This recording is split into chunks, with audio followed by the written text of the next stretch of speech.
এভাবেই ঘন্টার পর ঘন্টা দাঁড়িয়ে থেকে তেল সংগ্রহ করছেন যানবাহনের চালকরা। রাজধানী সহ সারা দেশের ফিলিং স্টেশনগুলোতে এটি এখন স্বাভাবিক দৃশ্যে পরিণত হয়েছে।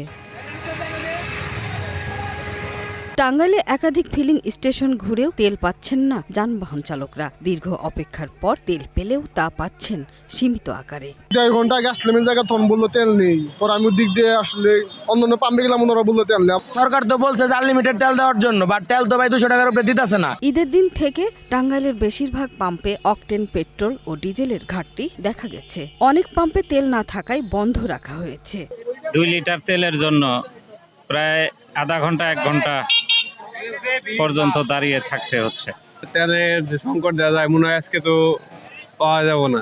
অন্যদিকে ফিলিং স্টেশন মালিকরা বলছেন, ডিপোতে তেল থাকলেও চাহিদা কয়েক গুণ বেড়ে যাওয়ায় ঠিকমতো সরবরাহ করা সম্ভব হচ্ছে না। পর্যাপ্ত তেল পাইতেছি না, অথচ চাহিদা স্বাভাবিক সময়ের চাইতে 4 গুণ বেশি।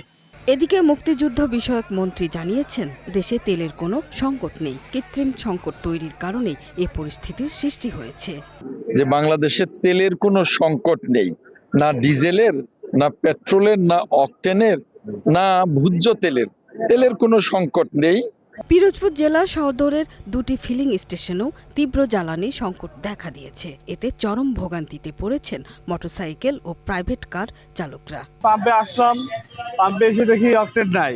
এখন 100 টাকা করে এক এক পাম্পে তেল দিচ্ছে, অনেক দূর যেতে হবে, কিন্তু 100 টাকা তেলে তো যাওয়া সম্ভব না। ফিলিং স্টেশন সংশ্লিষ্টরা জানান, ডিপো থেকে চাহিদা অনুযায়ী সরবরাহ না পাওয়ায় সংকট তীব্র হয়েছে। অকটেন বন্ধ আর আপনার কাস্টমার আছে, তাদের বোঝানো যাচ্ছে না, তারা জোর জুলুম করে এবং তারা বুঝতে আসছে যে অনেক কিছু আছে, কিন্তু আসলে মূলত আমাদের রিজার্ভে নাই। এ বিষয়টি খতিয়ে দেখার আশ্বাস দিয়েছে পিরোজপুর জেলা প্রশাসন। যে যা চাইবে, যে পরিমাণ চাইবে যৌক্তিকভাবে, সেটা তারা দিতে বাধ্য। তো আমরা সেটা বাধ্য করেছি এবং ভবিষ্যতে আমাদের এই অভিযান চলমান থাকবে। দ্রুত অকটেন সরবরাহ স্বাভাবিক না হলে পরিস্থিতি আরও অবনতি হতে পারে বলে আশঙ্কা করছেন সংশ্লিষ্টরা। সুরাইয়া অনু, গ্রিন নিউজ ডেস্ক।